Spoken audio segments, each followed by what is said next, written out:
Hey y'all, it's Abby, and I've recorded this intro 5 times. I wanted to come and have a little heart-to-heart with you. I got sat down because it's so good that I was so excited to get it to you, that I discovered that the camera did not record a single second of footage. Not a frame. So, thankfully, and by the grace of God, today was the day that I decided to test out multicam. So, my second camera got everything. So you're going to be getting an intimate close-up of Adam the whole time. His facial expressions, his eyebrow raises, everything. So basically, this is the Adam show with commentary from me, which is great because he's hilarious and you're going to love this episode. So anyway, I hope you enjoy. Sit back, grab a box of tissues. You're going to need them, and enjoy. Bye. What's up, Buncombe? It's Abby, and today I am here with Adam Smith, who has announced his candidacy for North Carolina's 11th Congressional District. Raise a flag of liberty, the land of the free, rejecting tyranny. How are you today? You get me like not prepped, not praying, nothing. I woke up in the morning, put my shirt on, put my ball cap on, and we're ready to go. We love it. Yeah, love that's where we're at. I love that. So, we got to interview at Salt and Light, and that was great, and we got a really good glimpse of who you are and what your goals are and all these things, but we want to elaborate on that, so we're really excited you could sit down with us today. Yeah, it's awesome. Thanks for having me. I really appreciate it. Yeah. So for the people who may not have seen the Salt and Light, can you give us the rundown of who Adam Smith is? We did this last time, and I told you I hate that question. I really do. It's a question I think that opens an opportunity for somebody to really boast about themselves, and I hate that crap. I'm a humble servant of God. That is all that I am. My job is to be a dad. My job is to be a service. That's what my job is. That's who I am. I love that. I know that you've talked before about your military service. Yeah. You were a former Green Beret. Yeah. I think technically still a Green Beret. Okay. I don't know how they call it anymore. I've heard former Green Beret, like former Marines or current. Once you win your Green Beret, you kind of have it always unless they revoke your right to have it anymore. Okay. Which during the storm, during Hurricane Helene, it came close to that. Oh, wow. During Hurricane Helene, this is, we talked about, we didn't really talk about what we were going to talk about before the podcast, but almost 17 years in the military, and most of that time in the special operations community. And I saw so much and I learned so much, and I got a chance to travel all over the world. It was really, really interesting, right? The experience in general was very interesting. And when I got out, after Hurricane Helene hit, during Hurricane Helene, during the rescue and recovery efforts, United States Army Special Operations Command, 1st Special Forces Command, the reports that I got from people that I know that were in the echelon of command over there said that they were actively looking at doing what's called tab revocation orders on me. Now, when you become a Green Beret, you have a long tab that you wear on your uniform that says Special Forces. Technically, Green Berets, they comprise the only unit in the United States military called the Special Forces.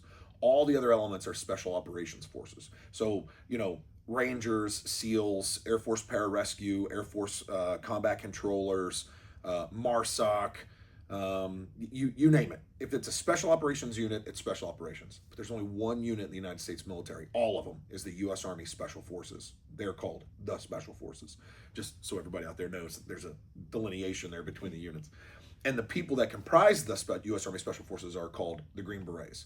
Well, it doesn't matter if you're active duty, National Guard, in the Army or out of the Army, retired, not retired, discharged, whatever it might be. Doesn't matter what your status is.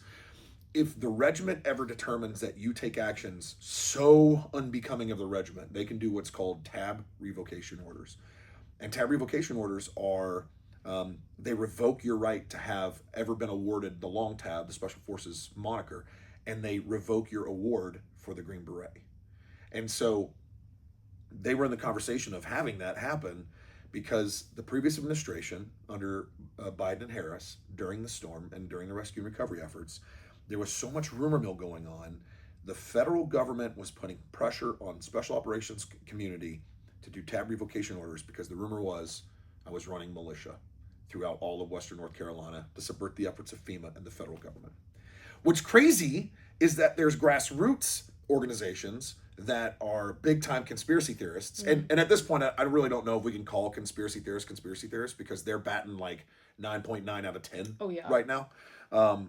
But they thought that we were embedded with the federal government to subvert the efforts of the grassroots organizations on the ground. So on one side, we had people saying, hey, you're trying to subvert the efforts of the feds. And on the other side, they're like, hey, you're trying to help the feds. So we were doing something right because we were pissing everybody off. That's your introduction to today's podcast. We're going right there. I love it. I love it. Yeah, exactly right. It's that saying, how many coincidences can be coincidences until mathematically impossible. So you're exactly right. We cannot call them conspiracy theorists anymore. Not anymore. If No. they're right, at least 95% of the time. At that point, they're just there. Yeah. So you just announced your candidacy. What made you say, I'm going to step up to the plate. I'm going to do this. Well, so we announced September 20th. Yeah. And then we filed. Yeah. We just filed officially to be on the ballot. I actually had somebody ask me the other day, like, are you gonna go through with this? Are you actually gonna put your name on the ballot? And I've told everybody that is in support of the effort. I've told everybody that we talked to, we're gonna see this thing through to the end. So we're driving this thing to the primary. We have fundraisers that are set up and scheduled for this month. We're working on fundraisers for January, and so we're going we're going all the way. But the big piece for me is, and I, to those that are watching, I am probably the same feelings. I'm sick of establishment politics. I am sick of the status quo. I am sick of and tired of watching our U.S. tax dollars, my tax dollars, your tax dollars, being shipped overseas to interests that don't align with our own. I'm sick of watching illegal aliens and illegal migrants get more protections, more freedoms, and more rights in the United States than homeless veterans do. I'm sick of watching basically a spending spree by the federal government that doesn't ever seem to want to regain control of itself. And every time we see a politician that runs on these topics that says, "Oh, we're gonna work on balancing the budget and we're gonna work," it's all bullshit because they don't follow through with it. They get into office, and it seems that the only reason why they get into office is to be of service to self, not selflessly of service to the people. And I have a 4.5-year-old daughter. I watched the failure of the federal government, the failure of the state governor's office, the executive branch during Hurricane Helene. When I was in service, people don't realize this. In the war in Iraq, just before President Obama sent, $1.6 billion in palletized cash to Iran, we were doing no pun intended, a killer job in Iraq to push back against the insurgent operations that were there. In fact, we had driven them so far into retreat at that point that we nearly had them completely defeated. And by completely defeated, you can never truly completely defeat an insurgent operation. But they didn't have funding. They were losing left and right, and we had them demoralized. Well, there was a huge injection of cash, untraceable dollars, by the Obama administration to Iran, and within weeks of that capital injection, we watched Iranian surrogates uptick of violence around the world, but especially in Iraq. And American soldiers died because of that. At what point are we going to start holding our government representatives, not just the people that they're voted in, accountable, but the bloody bureaucrats, the bureaucracy that runs this country? Have you seen the, it's about UAPs, UFOs and UAPs. They just did it wasn't on Netflix. It was a documentary on, I can't remember, maybe on Amazon or something along those lines. But it had everybody from Marco Rubio to a multitude of other representatives. You know what I'm talking about? It's phenomenal. You have to look it up. I got to go back. Disclosure, Age of Disclosure, something along those lines. But they talk about UAPs or UFOs and how they're real. The federal government acknowledges that they're real. There has been a cover-up operation going on since the 40s to cover up the fact of the reality of these things in the existence. That doesn't surprise for me. a very long time, right? But one of the things that's stated, and Marco Rubio says this very well, he says, look, a lot of times the president doesn't have a need to know all aspects of national security considerations. It's programs like the Legacy Program, they call it the Legacy Program for UAPs, where they keep the information non-disclosed. They don't even give it to senators, congressmen, or the president, because they're just temporary personnel. They're just going to change out again. So you go 3 layers down to the bureaucrats that have been, their career bureaucrats. They're the ones that have access, placement, and control over these programs. And so, at some point, we have to, as the American people, recognize that politicians are not in charge; they're figureheads, and politicians, not statesmen, not true leaders, but politicians, are more worried about their position of influence within the government and the opportunity to be of self-service or selfish in their actions than they are to actually get to the bottom or get to the truth of the things that we're dealing with in the United States. When's the last time we had a balanced budget? Yeah. When's the last time we saw a definitive reduction in spending, or at least an attempt in a reduction of spending? When's the last time we watched real-time tax cuts take place? One of the biggest topics right now is the ACA, right? The Obamacare. Yeah. People don't understand how it functions and operates. The government is giving subsidies not to the person, but to the medical provider. It's going straight to the company. It's not going to the person. We're having subsidized healthcare, which has driven up healthcare costs across the board because insurance companies and medical providers are like, oh, well, look, I mean, if I charge this, they can pay this, but I'm going to get all this kickback of U.S. taxpayer dollars from subsidies. This is not how you control costs in healthcare. You control costs in healthcare by driving competition. Capitalism really, truly works. And if we use capitalistic concepts and we understand that capitalism drives competition, that's what drives costs down. The United States was based on the concept of a constitutional republic based on capitalist principles, not a democracy based on corporatism. And what we see from Democrats is Democrats talk about we have to defend our democracy, and they say it over and over again as if it's true. We don't have to defend our democracy. We must defend our Constitution. We must defend the constitutional republic that was founded. I mean, the fact that Franklin, when we ratified the Constitution finally, he stepped outside and he spoke to, interestingly enough, what's her name? Elizabeth, I think Elizabeth. He stepped outside and she asked him, hey, did we do it? Do we have a monarchy or do we have a republic or democracy? And he said, we have a republic if you can keep it. Specifically giving responsibility to the American people. The American people have a responsibility to hold all of these people accountable. And it's not about defending the democracy. It's about defending the Constitution. And it is about overcoming corporatism and letting capitalism thrive. They're not one of the same. And we hear that they are one of the same. It's just not true. And I know it's a really long-winded answer. The short and sweet answer is, so you can go back and edit it all you want. The short and sweet answer is, the United States is on a tipping point. We are at a position where we're watching openly Marxist, socialist, and communist persons run for office and get elected. Yeah. We just saw it in New York City. We're seeing it pop up all over the United States. We see an invasion of Islamic fundamentalists like in Dearborn or in Minneapolis, where we have huge, rampant fraud taking place with no oversight. And now there's 21 different states or 20 different states that are refusing to send data for a federal program, the SNAP, for a federal program to make certain that we can identify fraud so that we can do better about our fiduciary responsibility, the taxpayer dollars, but they refuse to send the data. And why? Why do they refuse to send the data? Why? Because they're all in on the same fraud. They're all in on it. This is what they want. This is, it's very frustrating. It's frustrating for all of us. It's extremely frustrating.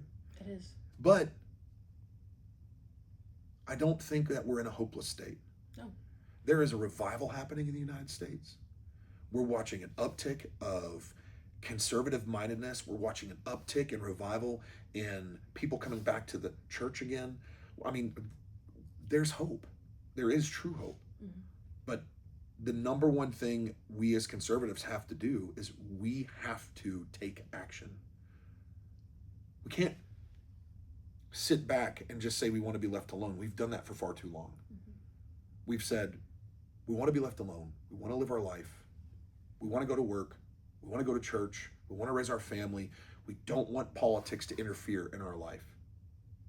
We have abdicated our voice at every level. We've given up school boards. And now we have pornographic material. And now we have the propaganda of the LGBTQ, especially with the trans movement that's going on right now. This idea that girls can be boys and boys can be girls. We're watching real-time brainwashing and real-time political propaganda being injected at the lowest levels of our schools. That's because we've wanted to be left alone. We can't do that anymore. We can't be left alone anymore. We cannot sit back and abdicate our voice. We have to push back. Yeah, absolutely. That was such a great answer. That was really good. Everybody's told me that I have to have, quote unquote, apparently in politics, you have to learn how to have mic drop moments. That was your mic drop I just moment. don't know if I can do that anymore. I don't know if it's, I want to flip over tables and kick down doors. Hey, Jesus did that. Yeah, 100%. Jesus did that. Absolutely. And you're talking about a great revival. And, I think that there's absolutely been, especially in the past few months since we saw the Charlie Kirk assassination, and since last year, June 13th, when we saw President Trump nearly assassinated, I think that there has been more of a great awakening that has happened in this country than in probably 50 years. Since we saw the Jesus Revolution in the 70s. I think that there are more people my age, more people your age, more people, even our grandparents' age that are realizing, hey, things are getting real. Things are getting real, and we need a light to get through this. And I just, it makes me speechless when I try to think about that and talk about that. But I think you're absolutely right on that. Yeah, well, things aren't getting real. Things have been real for some time. Yeah. One of the very first, I think a major indicator for most people, they don't realize this, but there's a thing called the Smith-Mundt Act. Are you familiar with this? I'm not. So the Smith-Mundt Act was an act put in place in order to make it illegal for United States media companies to outright produce propaganda and promote that propaganda through misinformation campaigns to the American people, U.S. media companies. The Smith-Mundt Act, or Smith-Mundt Revision Act, was passed, I think, in 2013 under President Obama. And we have seen a definitive shift in messaging from U.S. media companies and how they engage. We have an anonymous source. Well, there's no vetting being done. It's just, it's made up. We watch the same thing happen with the Russia dossier. I mean, the fact that we're not talking about this stuff anymore, that we've moved on in the news cycle, and the news cycle has generated this 24-hour turnover of what's the next sensationalist piece of information that we can put out, because that's what's driving revenue. At some point, we have to stop going down the route of what's sensational and start going down the route of holding to account nefarious acts committed by the government, committed by elected officials that do not sit in the best interest of the American people. Those are the conversations we should be having. The Russia dossier is a perfect example.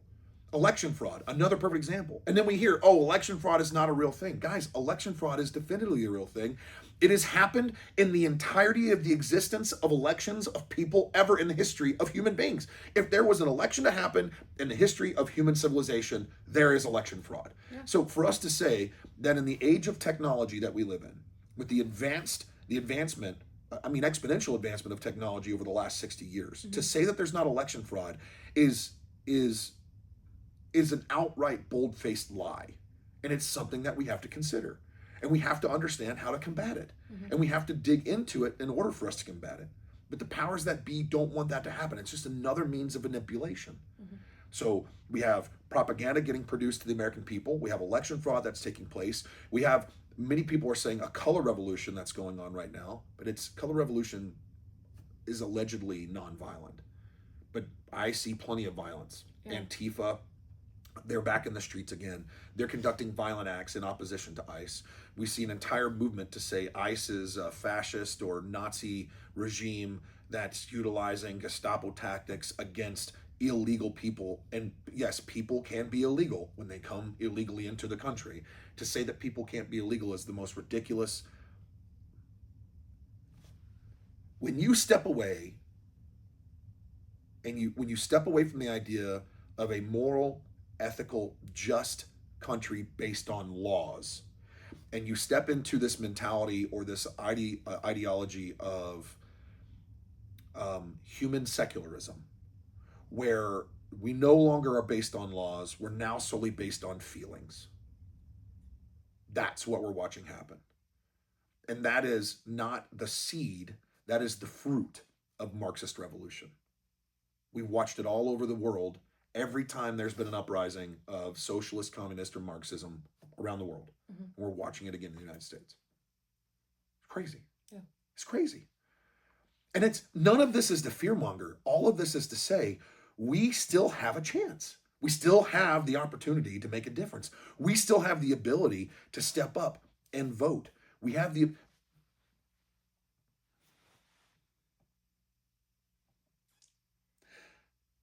I'm going to ask. Yeah. Have you heard from people they want less government? Yeah. Me too. Have you heard from people they want less taxes? Yeah. Me too. Have you heard from people that they want more say in how their life goes? Absolutely. 100%. Me as well. Then why is it that we continue to wait for, quote, someone else to do something about this? Because that's what we're waiting for. Who will go? Who will step up? Well, it's what is it? I think there's a meme or something. And they're like, somebody's getting beat up on the street. Somebody else is watching it happen. And they're like, man, I wish somebody would go do something about that. The somebody is the person holding the camera. Mm-hmm. The somebody is the person wishing someone else to go do something about it. If we had a country full of conservative-minded warriors that were willing to stand up, speak their minds, vote their conscience, be engaged, be civically minded, and uphold the founding principles of the country, I think we'd be in a very different place. Absolutely. I don't think that people understand the power that their vote has. I think that it's been so, I wouldn't say commercialized, but you see, people like George Clooney and Julia Roberts doing these ads about, I'm going to go vote for Kamala Harris. And they're like, okay, well, if all these people are voting, then my one vote really doesn't matter that much. Mm-hmm. But it does. And I don't think people understand that because, we saw President Trump win by a landslide. Mm-hmm. And if all of those people had said, well, my one vote doesn't matter, I can stay home today, we wouldn't have the country we have right now. It would be completely different, and it terrifies me at the thought of what a Kamala administration would look like. Oh my gosh, yeah. That's nightmare fuel. But yeah, people can't sit by, and I think that's absolutely an issue that we face, especially, with conservatives, because we think, okay, well, there's enough of us. We've heard the phrase the silent majority. So, I've spoken to several people that say, well, I don't need to vote in the midterm. President Trump's already in office. I've heard a lot of people say that, and it's and it takes a few minutes for them to finally click and say, well, if we don't have, Congress and the Senate and all these, Trump's a lame duck. It hurts my head that if you're listening to this, and if they don't hear anything else, they should hear this. If you're listening to this, I want to be really clear about a couple of things. The first thing is this. You have a civic responsibility and duty to be engaged in politics at all levels. Second, President Trump is technically a lame duck president. He can't run again, so this is his last term. If we don't have a Congress and a Senate that supports the policies that he's putting forward, then we going back into a stalemate. Nothing gets done for another 2.5 years or 2 years. And the next election cycle and all between now and then will be more of what we saw at the end of Obama's administration, which was violence, stalemate, deadlock, zero progression, getting nothing done. If we want less government, vote individuals who want less government. Mm-hmm. If we want less taxes, vote individuals who want less taxes. If we want a balanced budget, vote individuals that want a balanced budget. The only way that happens, and this is what people forget, midterm elections. Mm-hmm. If you don't vote in the non-midterm elections, in the national general election every 4 years, when the cycle hits, cool, got it. If you vote in nothing else, you have to vote in midterms. You have to. The last election cycle in District 11, we watched during the primary, there was 96,000 voters that voted during the Republican primary, 96,000. And during the general election, out of 760,000 people that live in the district, I want to say that in the general election, I got to go back and look at the numbers, but it was like maybe 200 something thousand voters. I got to double check. But the fact that that's the case, the fact that that's what we're dealing with is disheartening to think. What's even crazier, though, is that in the last election cycle, when we voted for President Trump, there was a historic turnout of voters in Western North Carolina, and we were still reeling from Hurricane Helene. They would crawl over broken glass at that point. Yeah. To that. Absolutely. Yeah, they were disgusted by it. Mm-hmm. How soon we forget. Also, to say, well, President Trump's already in office, you're right. And also, go one step further, incumbents have a higher percentage opportunity of winning. Mm-hmm. So I'm running to unseat an incumbent for the Republican ticket. Every time we reelect someone who celebrates mediocrity, we're promoting them. And this is what people don't understand. We're not reelecting into status quo. We change the variables on the table. When someone has more time in that seat, when someone has more time with that title, they have more time to gain influence and consolidate power. And they do that through favor. And so in that position, they have the ability to wield more influence, consolidate power, build more favor, which gives them longer lasting staying power in that seat. That is not a re-election into status quo. That is a promotion. You are promoting that person to another year of tenure. You're promoting that person to another year of power consolidation. And if you are unhappy with mediocrity, you must vote it out. You have to. We did a town hall, a meet and greet. It wasn't a town hall, I guess, but I guess it was in some ways. We did a meet and greet, multiple meet and greets. And I've said the same thing to all of them. If I fail, fire me. If I can't do the job and you find someone else who can definitively do the job better than me, please tell them to do it. And I'll quit. I'll step down. I'll get out of the way. I have no desire to be a lifetime politician. I have no desire to be a career politician. I want to go. I have a mission. We have targets. We want to achieve the targets. And then I want to come home. Mm-hmm. And we don't see that from politicians anymore. No, we don't. We don't see statesmen. We see career politicians who they don't want to leave a lasting legacy. They don't care about a lasting legacy. And I say this in general. There are some that may do. But in our position in Western North Carolina, we're dealing with specifically a politician who cares more about the title in order for him to be somebody than he does the seat of responsibility in order to do something. And you can't pat yourself on the back for mediocrity. You can't. No. We would never accept that in the special operations community. Mm-mm. In fact, when we see it, we fire them. And in small business, people who do mediocre work, they get fired. And companies that do mediocre work go out of business. Yep. I don't understand why we continue to accept mediocrity as the status quo for politicians. Yeah. So you're talking about your targets that you want to achieve. What are some of the policies and things that you would want to achieve while in office? Well, the first thing is FEMA reformation. There's a multitude of first things. I say the first thing, and it's like 1,000 things on top of my head. We have to reform FEMA. It has to change. Mm-hmm. We have to have a more effective and efficient means of moving money to those who need it the most at the lowest levels. We need to see business opportunity zones be promoted in Western North Carolina. We need the return of industry. We need the return of manufacturing. We don't need tech jobs in Western North Carolina. We need industry and manufacturing jobs in Western North Carolina. We're dealing with, we have a populace of people that are blue-collar people. Mm-hmm. That is the largest majority stakeholder in Western North Carolina is blue-collar workers. If we don't have jobs for them because we're not bringing industry back into the region, they're going to leave. And then who takes over the region? Not blue-collar, not conservative-minded individuals, liberals. Transplants. Every time. Yep. It happens every time. So those are two principal focuses. Under Trump's first administration, he created these things called opportunity zones, and they're tax incentivization. It's a tax incentivization program that incentivizes specific types of tax policy for businesses in order for them to start new companies or startups into a region, right? There's no reason why we're not pushing for that now. I'm curious why we aren't. I'm especially curious why we aren't after Hurricane Helene. Mm-hmm. Now, the fact is the incumbent has multiple times said, I voted for funding to come to the state. Where's it at? Yeah. I voted for funding to come to, and then the excuse is, as soon as we vote for it and we appropriate it at the federal level, it becomes a state's issue at that point. Okay. Well, as a former General Assemblyman, starting in 2016, mm-hmm. this position that you had gave you the ability to build a network and a relationship with a multitude of other people. Why are you not using those relationships to move dollars more effectively?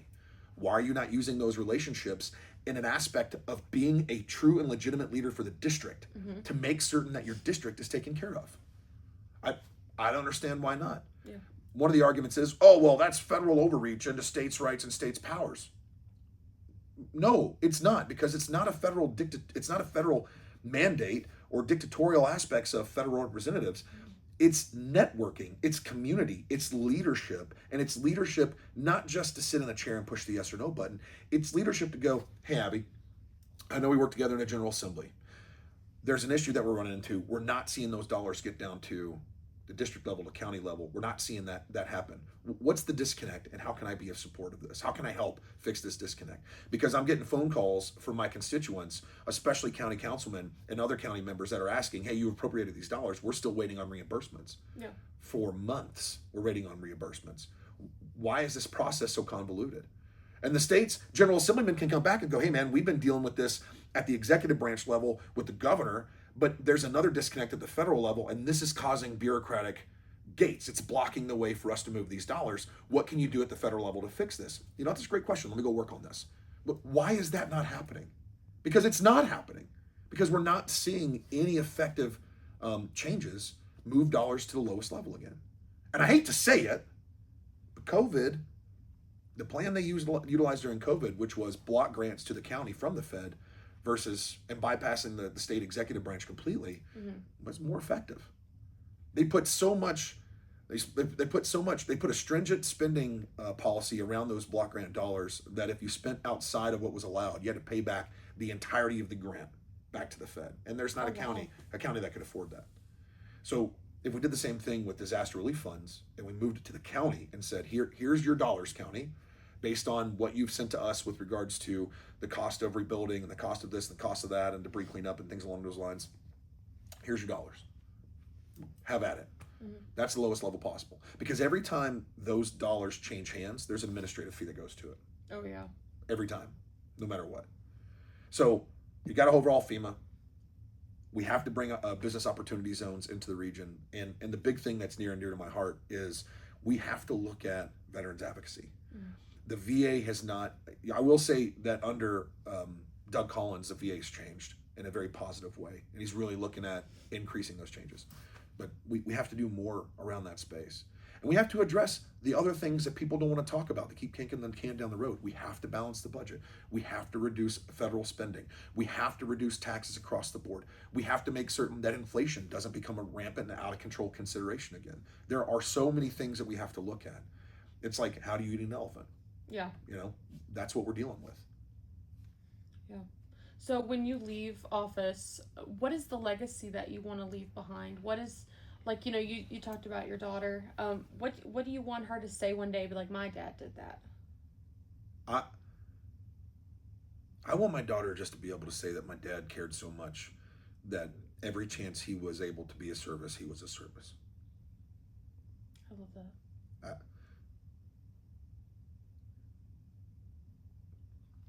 When we landed the helicopter out in the front yard, you know, for some time, we thought that she didn't make it, because, you know, her mom lives 40 yards or so from the Broad River, and she was with her mom. I was in Texas at a nonprofit, speaking at a nonprofit, and, you know, we thought she didn't make it. It was easier to think she didn't make it than it was to try and maintain hope, because we could just put it at the side and get to work. And when we landed and she was there and she was perfect, it was like, you know, in that moment, God was like, you can put this to the side now. You have a bigger mission. And the greatest gift that has ever been given to me in my entire life is that little girl. We were at the operations center, and we were probably 3 weeks into the operation, and we had 150 volunteers on the ground. We're moving millions of pounds of supplies all over the region. And Toby, my daughter, was there, and she's playing with this plastic toy. I don't even know where it came from. And some gal is sitting across the picnic table from her, and she goes, and there's another gentleman that's standing there, and the gal goes, "Is that your daddy?" And she looks at the guy and she makes this face, and she's like, "That's not my daddy. That's my daddy." And she said, he saved me in a helicopter.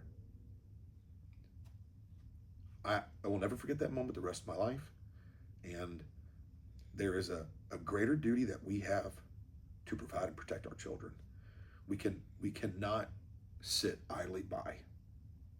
We cannot sit idly by and watch the continued destruction of the fundamental values of this country.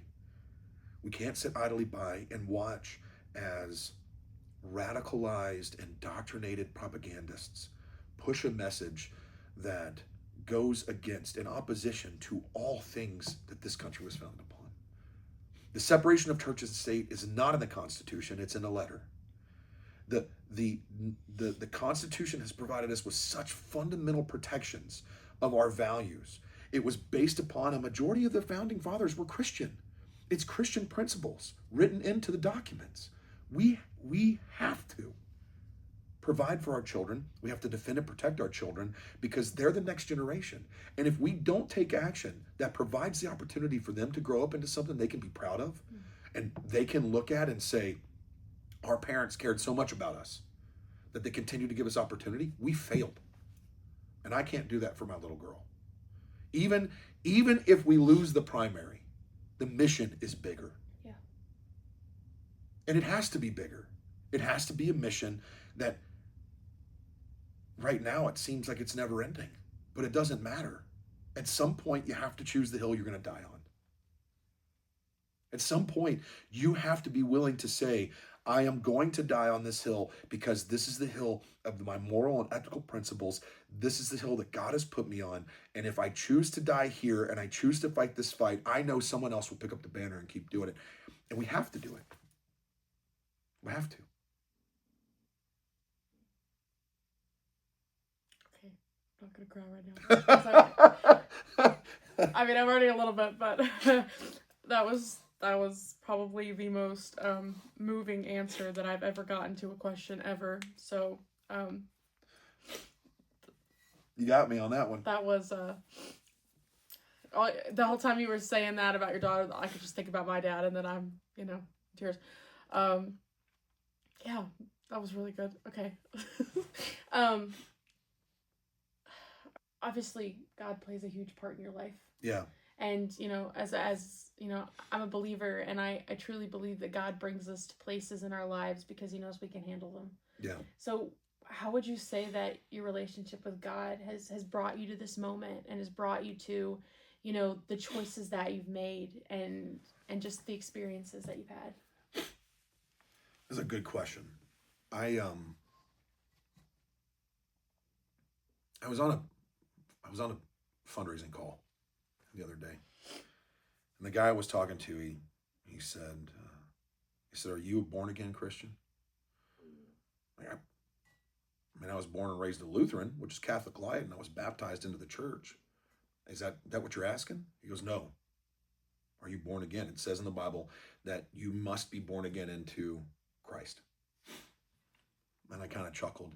I said, "Well, I'm a Christian. I believe in God and Christ. I believe in the Holy Trinity. I believe that the Holy Spirit resides within us because there's not any explanation for other reasons why." Mm-hmm.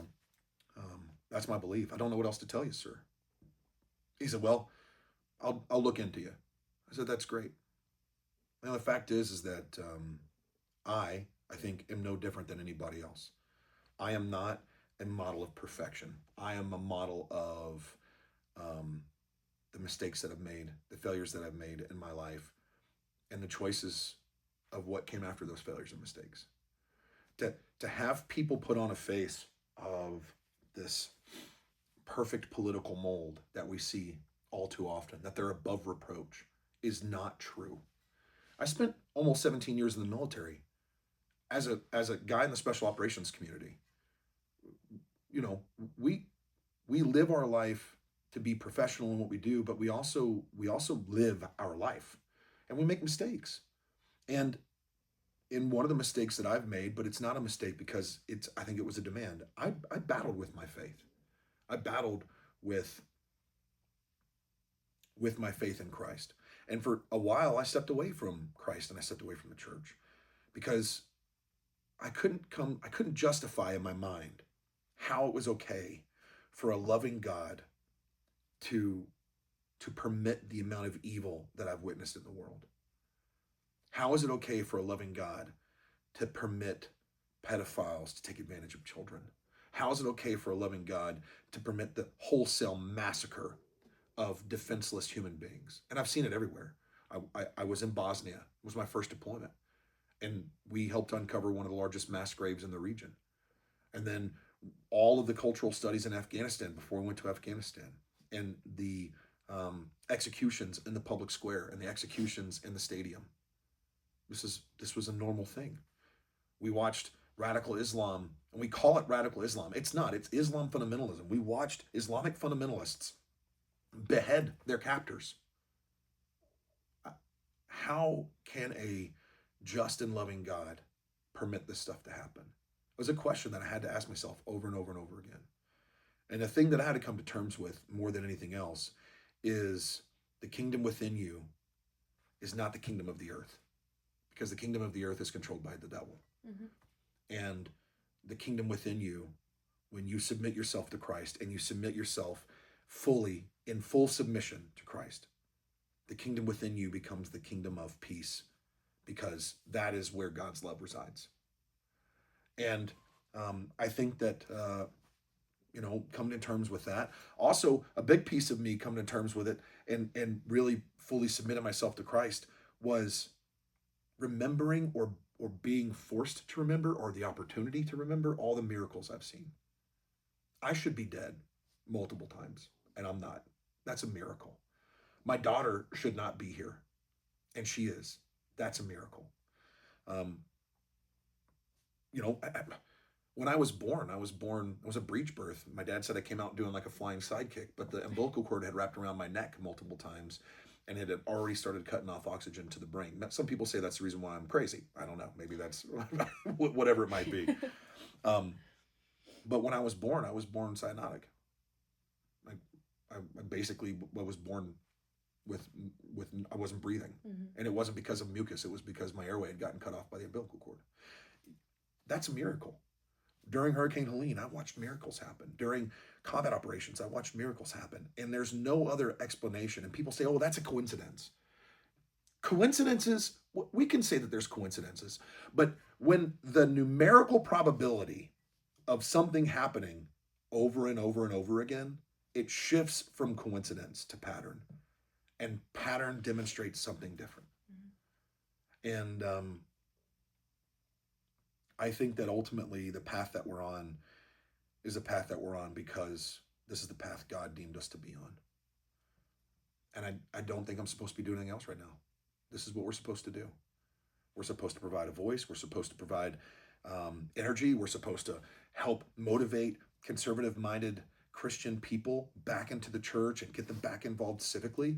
And I think the mission ultimately is to remind people that we aren't just warriors of Christ, but we are warriors of good. We are warriors of moral ethics. We are warriors of the Constitution. That's what we're here to do. We're here to fight back against the evil in the world. And because if we don't, then evil wins. Yeah, it does. Yeah. Talking about Helene, and obviously you've done a lot of work, but there are people that may not know about the work that you've done with Helene. You started Savage Freedom Rescue Operation. So close. Savage Freedom's Relief Operations. Okay. I know it's a mouthful. AKA Savage Ops, AKA the Redneck Air Force. Oh, Redneck Air Force. Yeah. That's cool. Yeah. We had some news agency were like, the Cajun Navy was out there with their boats, but you kind of guys are like the Redneck Air Force. Like, yes, we are. That'd be cool in a patch. That'd be a cool patch. Yeah. That'd be cool. Anyway, that'd be really cool. Anyway, can you tell us about that? Obviously, you have experience with, helicopters and things like that, but what was like, this is something that needs to happen, I'm going to do it? You know what? It wasn't even something like, this is something that needs to happen, I'm going to do it. It was more along the lines of, my neighbors have been out of power with no water for a minimum of 40 hours at this point. We made contact with them. Their family don't know if they're alive or not. We had a Starlink in the helicopter. It was able to give everybody communications. When we landed back at the Harley-Davidson in Swannanoa, on the flight in, on the flight out, I was like, oh my God, This is so bad. And there's not any public awareness about it, right? So nobody even knows what's going on. So literally when we landed, I landed back at the Harley-Davidson. I offloaded Megan, my ex-wife, and my daughter Toby, and the dogs, loaded them in the truck, took them to her sister's house, dropped them all off, and my fiance and I, Taylor, we drove back to Greenville to collect more supplies and drove back to the Harley-Davidson dealership and had coordinated with the helicopter to come meet us again the next morning so we could do another delivery. And that evening, we met a guy who came into town to help because he thought, he's like, I'm going to come to town to help. He's a former Marine, great guy. He had some Starlinks in the back of his truck. So we bought one. And then we set up a Starlink. So now we had a small generator and a Starlink set up, which we had communications. And then I pushed out an all call to my buddies and the special operations community and said, look, we need help. Like we need help. This is far worse than it's being reported. It's not public knowledge of just how bad it is because there is no communication capability right now. So we need help. And people just kind of started congregating at the Harley-Davidson. And then, a flatbed trailer showed up that had a skid steer and a bunch of pallets of water. And the skid steer came out and this was Sunday. He cleared the entire driveway and the entire parking lot, and we're still receiving supplies and we're still pushing out a couple of birds here and there. By Monday, we had, 15 or 20 pallets of water and a whole bunch of food and a whole bunch of supplies. We had like 125 people on the ground by Monday, and we were in full tilt. And it wasn't so much, holy crap, somebody needs to do something, this has to happen. It was more along the lines of, I got to figure out how to get supplies back out to my community. And like my neighbors don't have anything. How do we get it out to them? And then it turned into phone calls and conversations. And then we got in contact with the air boss for Buncombe County. And he was like, hey, dude, he actually called us. He goes, hey, is this Adam? I'm like, yeah. He's like, he goes, this is the air boss from Buncombe County. I'm like, hey, what's up, bro? And he became a great friend. He's what a great, phenomenal human being. That dude, his name is Christian Miller. Christian is the father of he has 27 children. I really think he has 8 or 9 children or 12 children. I mean, it's so many kids, it's ridiculous. Have a baseball team. Truly. He's a man of God. He's a phenomenal human being. He did such a good job, but Christian called and he goes, hey, somebody left me a sticky note. Adam, helicopter guy, Harley-Davidson, your phone number. I don't know who gave it to me. I called you. This is what I need. And I went, all right, well, give us 25 minutes. Let me see if we can round up. Within 25 minutes, we had a helicopter. We had all the supplies that he had requested, and we pushed it out and dropped it. And we got a report back from the helicopter that the drop was successful. They came back and landed. We called Christian and said, hey, successful. If you need anything, you let us know. And Christian will tell you, because this is his words, not mine. He said, anytime the county needed anything, it didn't matter what it was. All we had to do was make a phone call. And you guys at Savage provided it. And that was not me. If it had been me, it wouldn't have happened. That was God's doing. He put the right people at the right place at the right time. It was amazing. Fully, truly amazing. We ended up moving close to 6 million, right at 6 million pounds. We did 2,500 air sorties over a 45-day period.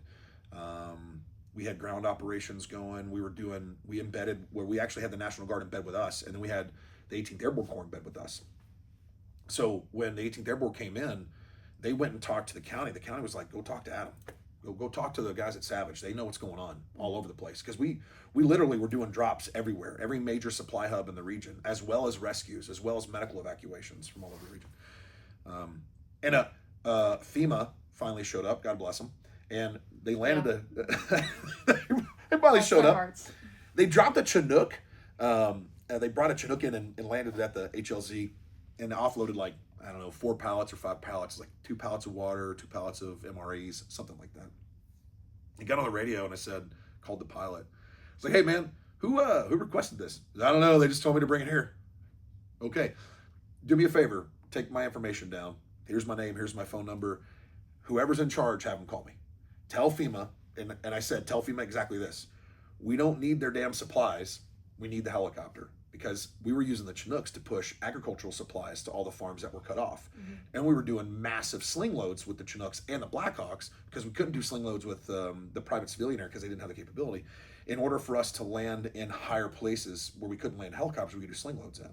And for those who are watching, if you don't know what a sling load is, basically you have a helicopter that takes off, and under the helicopter you have this long cable that hooks up to a cargo net, and the cargo net's full of supplies and materials. And that's a sling load. It's hung on a sling. Kind of like the buckets that the War Yeah. Service uses. Yeah, Okay. just like that. Yeah. Because I didn't know what a sling load was. Yeah. But by the time that Chinook landed, we'd already moved 2 million pounds of supplies as a nonprofit, and that was just us. Yeah. That doesn't include all of the other efforts that were going on, and because there were so many amazing efforts that were going on at the time, and so many nonprofits that were doing so many good things, and we were just one small part of it. That's mountain values for you. It was pretty cool. Yeah. It was a horrible experience because of the amount of death and destruction, but it was one of the coolest experiences I've ever had the honor to be a part of when it comes to watching community activation. I mean, it was amazing. It didn't matter, Democrat, Republican, No. black, white. It was, we're here, we're ready, what are we doing? Yeah. I mean, me and Kay were at Trinity, and that was the same way. It was people walking in saying, right, what are we doing to help? No one asked. Yeah. No one asked your affiliation. No one asked any of that. No one cared. No, FEMA did. Well, yeah, they were sending people away from houses that had Trump flags. Yeah. That was, but like, it was great. Yeah, and then like you said, what we said earlier, people would go hell or high water. They were going to vote for Trump because they were pissed off at how things were handled with that. I understand that you got the chance to talk to not president, but Vice President J.D. Vance. Then he was senator, but can you tell us about that experience? That was really interesting. So, man, I can't remember. I think it was October 22nd when we flew out, and I think it was Greensboro. Don't hold that to me because I cannot remember the details on that one. I was in the midst of still doing all the operations. We were asked to come out and ask one of the questions at the town hall, and the whole experience was very interesting. But we were able to, we had a couple of pilots. We weren't running heavy operations on that particular day, so we had a couple of pilots that volunteered to fly us out there and fly us back so we could get out and back really quickly. And so we flew out, we landed, and we went in, and it was very interesting. Of all the people there, everybody is wearing their Trump hats, and they're wearing their campaign material, and people are properly dressed, and they're in suits, and their outfits and whole nine yards. And there's myself, my fiance, and like eight or six pilots with us, and guys that have been flying nonstop since this thing has started. And we're wearing soft shell jackets, and we look like we just came out of the field because we literally had just come out of the field. And we're sitting there, and I remember the first question was up to us, and I stood up and I said, Senator Vance, hope you're doing well. He said, I said, hey, Senator Vance, how you doing? He goes, I'm doing pretty good. How are you? I said, well, to be honest with you, I'm pretty tired right now. And there was kind of a low murmur chuckle. I said, over the last however many days, myself and these great pilots behind me have been flying supplies all over Western North Carolina. And before I could finish the statement, the room stood up. It was a standing ovation. And it wasn't a standing ovation to me or to us. It was the fact that we were there representing all of the effort that was taking place in Western North Carolina. And I felt like in that moment, for the first time up to this point, there was real legitimate recognition to the true effort that was being put forward by all of the people in Western North Carolina to deliver those supplies. It made me cry. Like, it was one of the most humbling and moving experiences ever, because here's Senator Vance, well-liked, his town hall, standing ovation for him to walk out. And the standing ovation was so long that JD actually had to engage the crowd by engaging us on the conversation in order to start quelling the applause. It was magical. I mean, it was very moving. And we had a chance to ask a question. And, I thought he did a pretty good job of answering the question. I thought he did a pretty good job of it.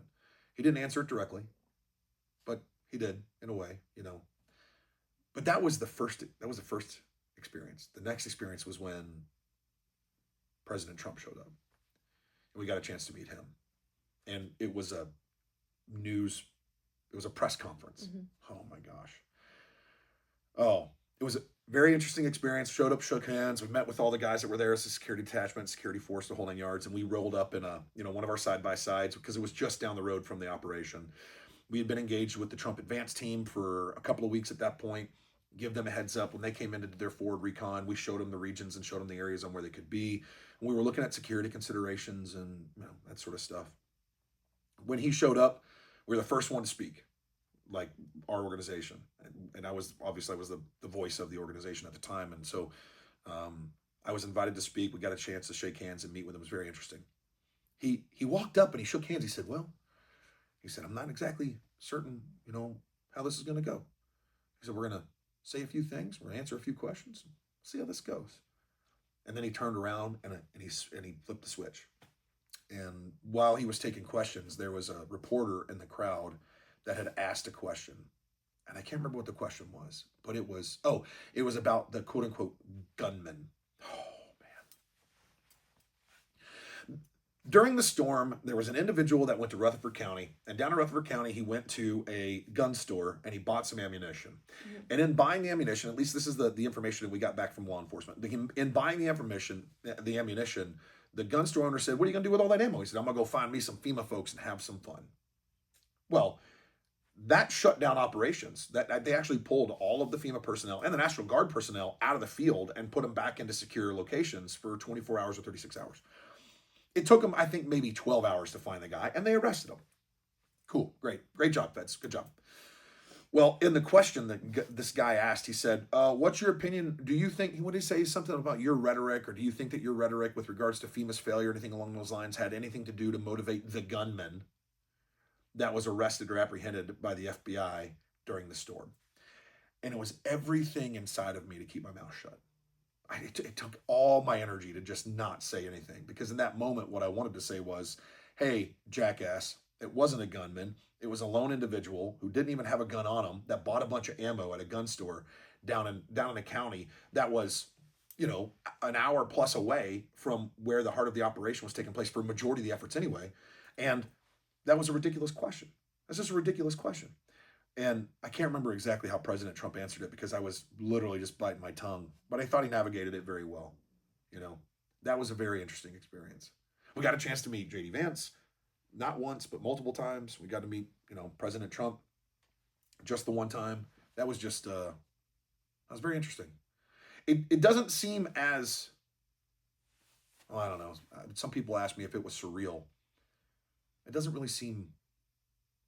It was just meeting people. Mm-hmm. They were just guys, especially Vance. Vance was like, he was just a dude. He's just a dude trying to figure out what's going on the ground. I mean, the fact that his first action as vice president-elect was come back to Fairview in Western North Carolina and get caught up on what's going on, I thought was a pretty upstanding action. Yeah. The whole storm seems surreal. So yeah, that's to true. target one, I mean, I say this all the time to everybody. I think back on that and I'm like, wow, that actually happened. So that's, the whole thing is real. But thank you so much for all you did. Like, I don't think that honest to God, I don't think the community would be as far in recovery and as we are without all the efforts that you and your team did. It wasn't me. Well, wasn't me. Thank you for letting God work through you. Yeah, I honestly, thank you for that.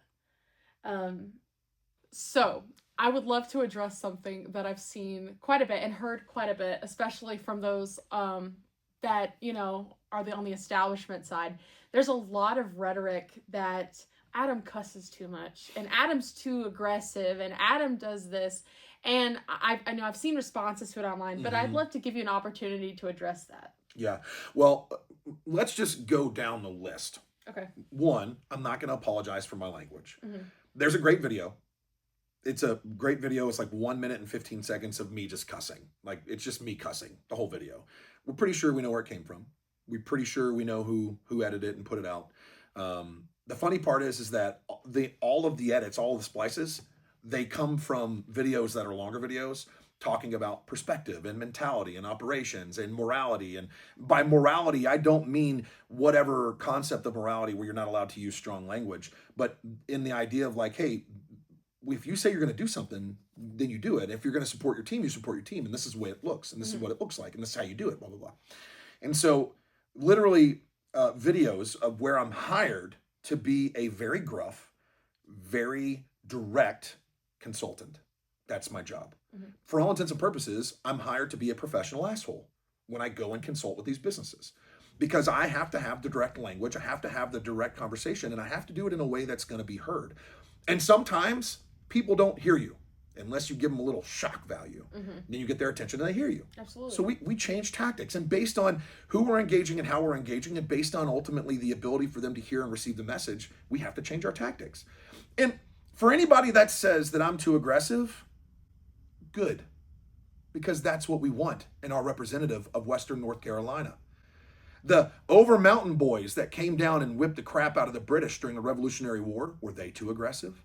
How about every individual that served in the North Carolinian militia, or served in not the Loyalists, in the Patriot militia, in every step of the way, that fought against a tyrannical government in order to stand up our constitutional republic? Were they too aggressive? How about every military personnel, including myself, that deployed from the state of North Carolina or went to train at Fort Bragg and were taught that ultimately you close with and destroy the enemy? Are they too aggressive? If you think that me being aggressive is a bad thing, you have no place in the actions of modern politics. And I say that very clearly for this.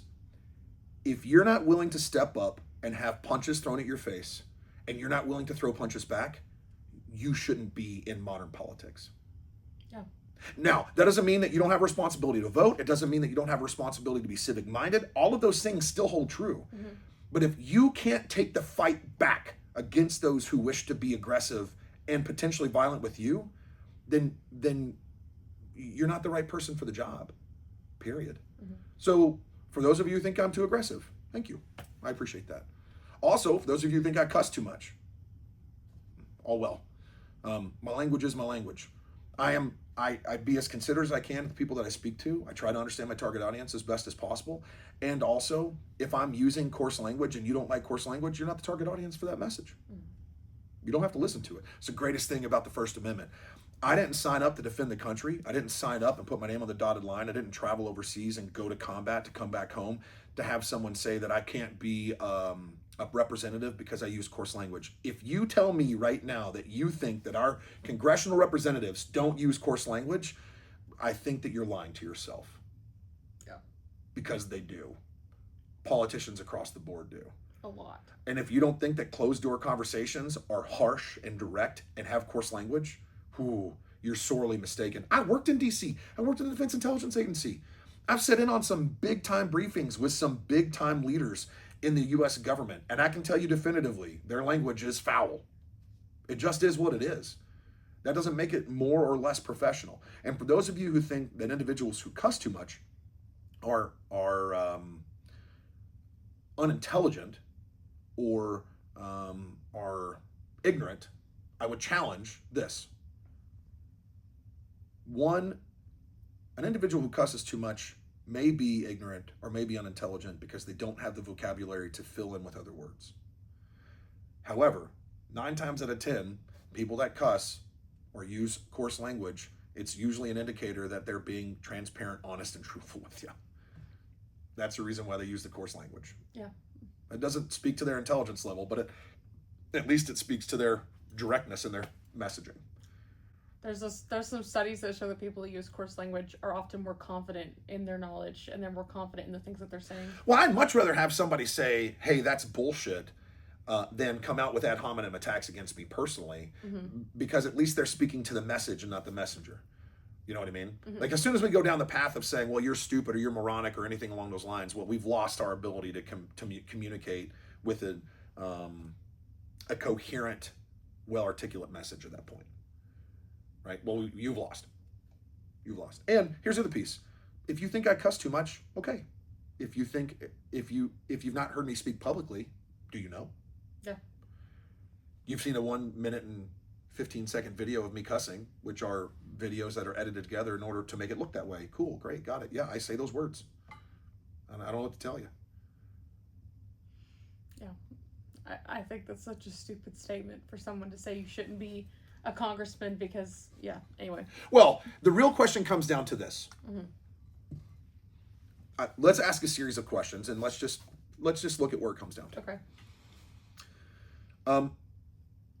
Are we in a fight for the soul of our nation? Yes or no? Yes. I would say yes. Okay. In a fight, do we want wallflowers or do we want warriors? I would say we want warriors. Absolutely. Fighters. Yeah. God, I don't know if anybody remembers this, but if we remember the story of Saul, Mm-hmm. Saul was a foul-mouthed, murderous individual who went after Christians, and he was good at it. Mm-hmm. And he became one of the greatest warriors for Christ. Do you think that it changed his language? I don't. I also don't think it changed the character by which he operated. He was sent into the most dangerous places of the world to witness about Christ. That's what he did. If you don't think that DC is not dangerous, again, I think we have to go back to the question. Is DC a dangerous place to operate? Yes. Is politics a dangerous endeavor? Yes. This is a different type of warfare. It's a different type of battlefield, but don't ever get it twisted. This is a fight. And I don't know about you guys, but I would much prefer to put somebody who's taken a punch and thrown punches than somebody who hides from them as often as humanly possible. Yeah. That's just my opinion. Oh, yes. So, can you tell us where we can find out more about your campaign? Yeah, please go to adaminthehouse.com. You can also go to Adam R. Smith for the word 4 NC on all the social media platforms with the exception of TikTok. I don't think we have a TikTok up. And ultimately, the big thing that we are looking for right now more than anything else, well, it's actually twofold. One, the more contributions we can generate, the more strategic we can be with the placement of those dollars, which is beneficial. Oh, yeah. And two, we're always looking for volunteers to go out and work the polls for us. So early voting starts February 12th. Election day for the primary is March 3rd. And if we have some poll workers that can go out and support the effort, that would be huge. Anyway, so thank you so much for your time. Thanks for having me. We appreciate it. Yeah, we can't wait to have you back again. We can't wait to vote for you in March. Well, let's go. We got to mobilize everybody out there. Absolutely. Let's do it. Hoorah. Cool.